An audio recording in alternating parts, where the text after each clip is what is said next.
This is the Louie Tee Network. Then it gets even better when your team makes the playoffs. In the lab. Who else get it, big? For me, your me.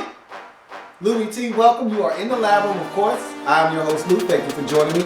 NFC Championship game. Carolina Panthers, the number 1 seed in the NFC, taking on the number 2 seed, Arizona Cardinals. This one got ugly quick. And there were some moments in this game where the outcome could have been changed. Not necessarily who won the game, but maybe a closer game. But we'll get into that here in a second. But congratulations to the Carolina Panthers. And let me just say this. How crazy would it be? And I don't mean to open up old wounds, because I know you're excited. Celebrate!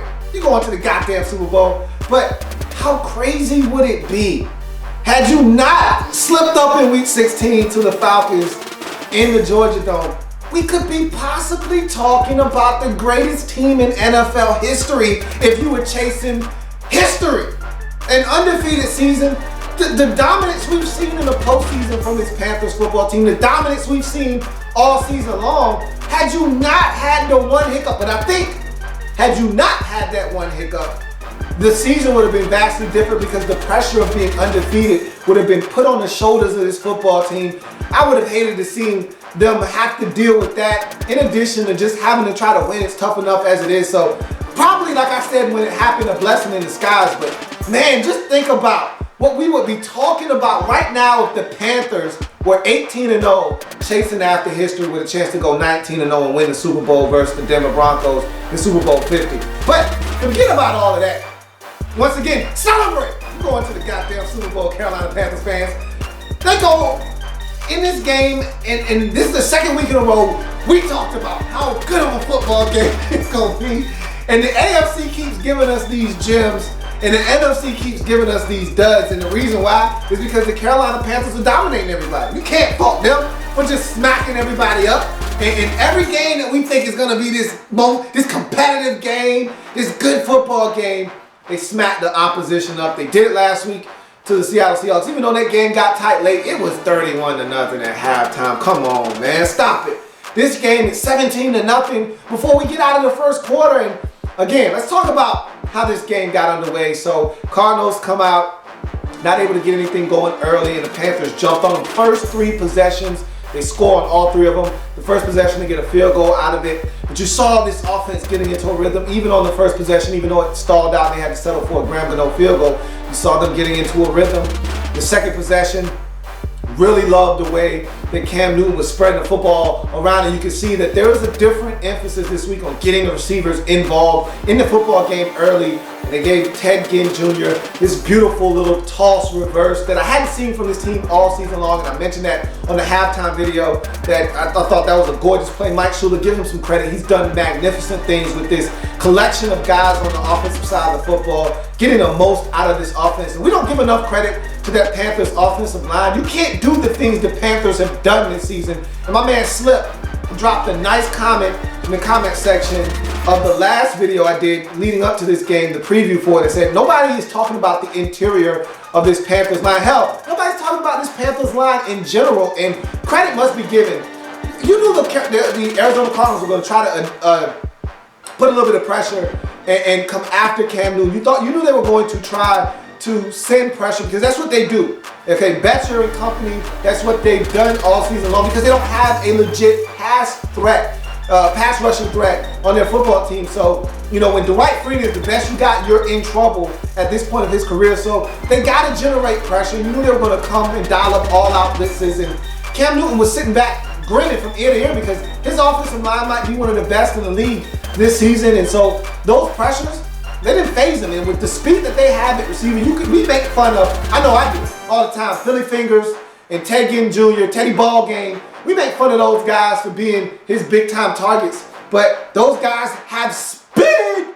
You can't teach it. You either got it when you wake up in the morning or you don't. And those boys have pure, 100% unadulterated speed. And they know how to use it. Those are some burners. You get them out of space on some of these corners, safeties, whomever, you're going to smoke these boys. And so they came after Cam. That was a mistake. Ted Ginn Jr. makes a play on the reverse. cuts across the field, shows the straightaway speed, gets in the end zone. He even got a little scared and he saw a flash of color. He didn't know it was Cam Newton. Escorted him into the end zone. He did a little cover up. It's 10-0. The Cardinals pin the Panthers deep in their own territory. This is a chance for the defense to come out, get a stop after the offense, once again, was not able to do anything. And so you're thinking, okay, they got them pinned deep in their own territory. They need to get a stop, get the football, maybe get some good field position, see if they can't score some points. And they give up on a 3rd and like 8. They give up 86 to Philly Fingers, Corey Brown. And he catches it. And again, they dialed up pressure on 3rd and long. They came after him. Nobody was even close to Cam Newton. And again, I made fun of Dave Gettleman, and I got a lot of apologies to give to that whole staff, Gettleman, Ron Rivera. I owe all those boys apologies over the last couple of years. I still think Dave Gettleman could have done some better things, but when your boys go out and prove you right, I can't say anything but hell of a job. But that offensive line, tackle to tackle, they've been phenomenal all season long.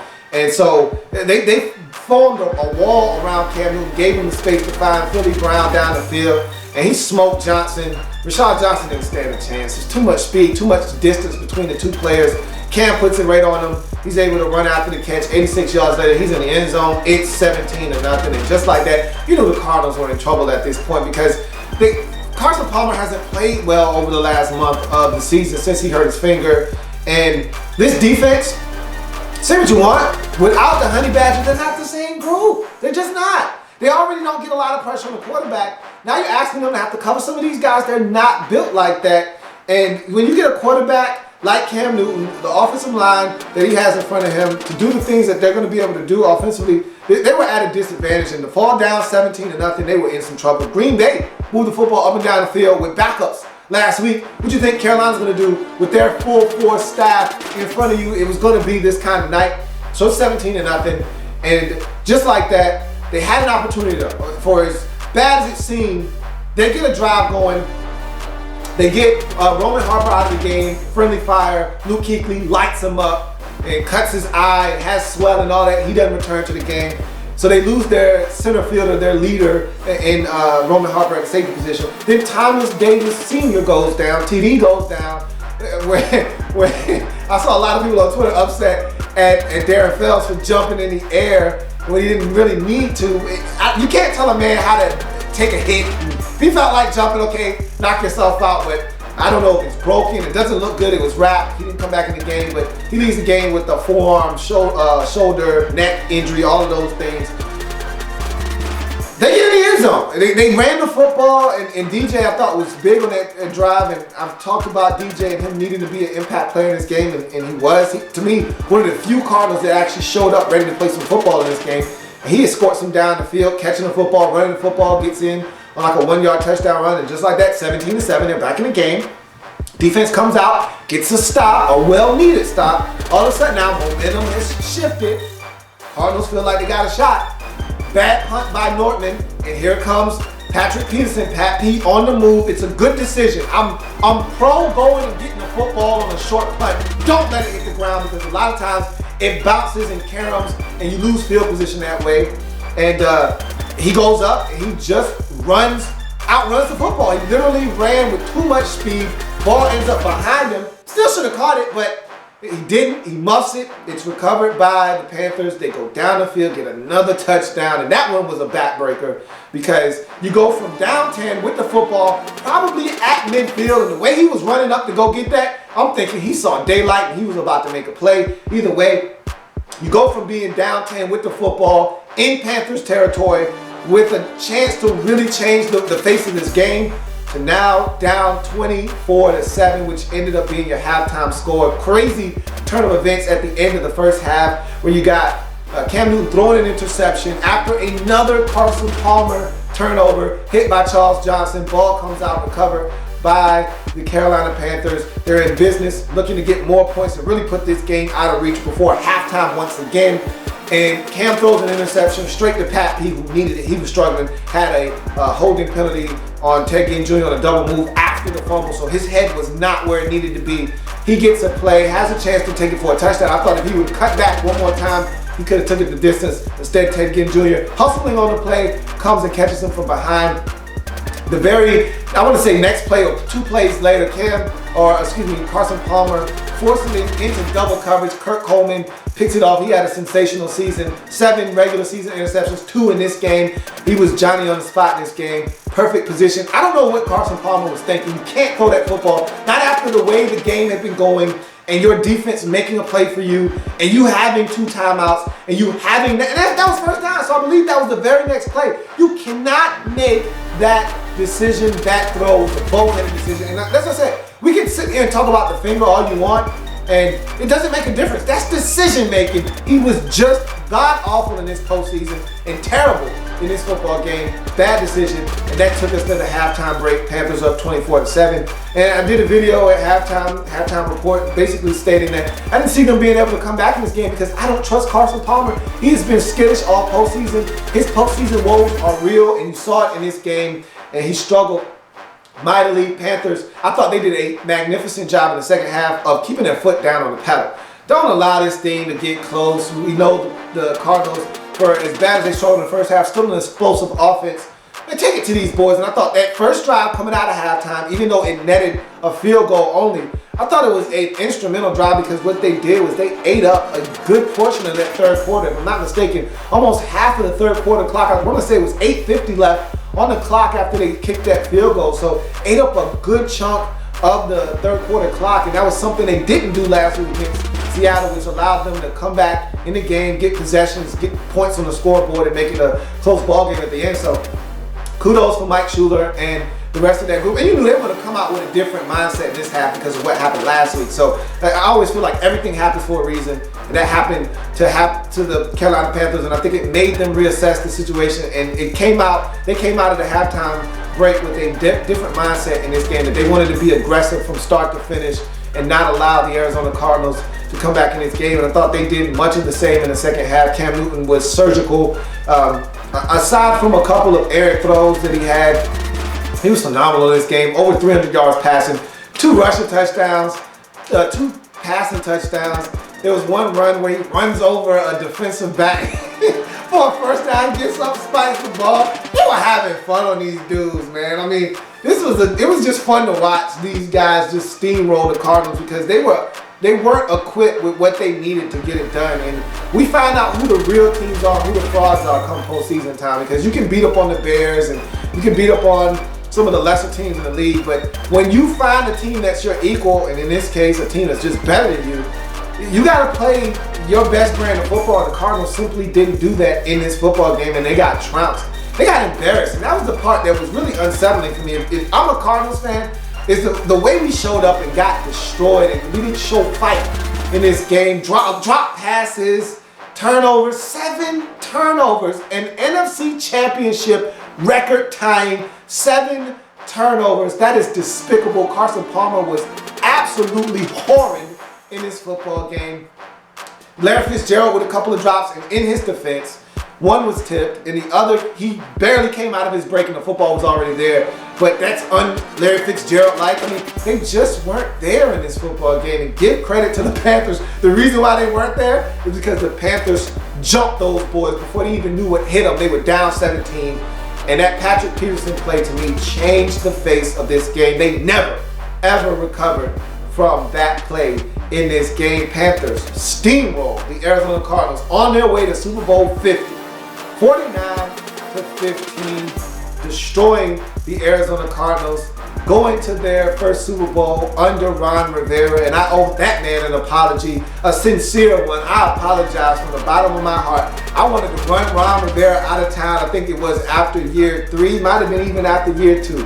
I was sold on the fact that he wasn't a good coach, and people were trying to tell me that he's fine, leave him alone, and I just wasn't trying to hear it. I apologize, Ron. I hope you accept my apology because I was wrong. I don't apologize to Dave Gettleman because I still think he's done an okay job. But again, when your players go out and prove you to be right, hey, there's really not much I can say. But I'm going to say this. As a wise man once told me, and I'm talking to everybody else because I picked the Panthers, had a perfect weekend. I'm 9-1 this postseason. Holla at your boy. As a wise man once told me when I was a little pup, man, he asked a question that resonated with me. Do you believe?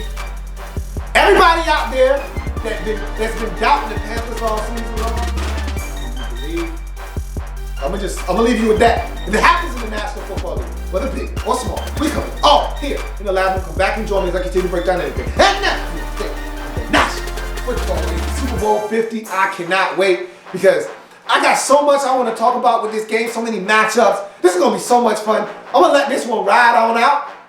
We're going to come talk about this, not next week, but the week after that. I'm going to let all the build up rise, and I'm going to let everybody do their whole thing about the game and all the matchups. And we're going to talk about the 2 first-round picks or first overall picks, Cam Newton, Peyton Manning, and the disparity between the teams and the different styles. I'm going to let all of that ride on out. And then I'm gonna come drop my 2 cents in on the matter. I can't wait to talk about this game. Bart Scott, can't wait. Do you believe? There's plenty more where that came from. While you're here, subscribe to the channel. If you want more Louie Tee, be sure to follow me on Twitter @InTheLabRoom, or you can like the Facebook page @InTheLabRoom. That's In the Lab Room on Facebook and @InTheLabRoom on Twitter. Don't forget, subscribe to the channel if you haven't already done so.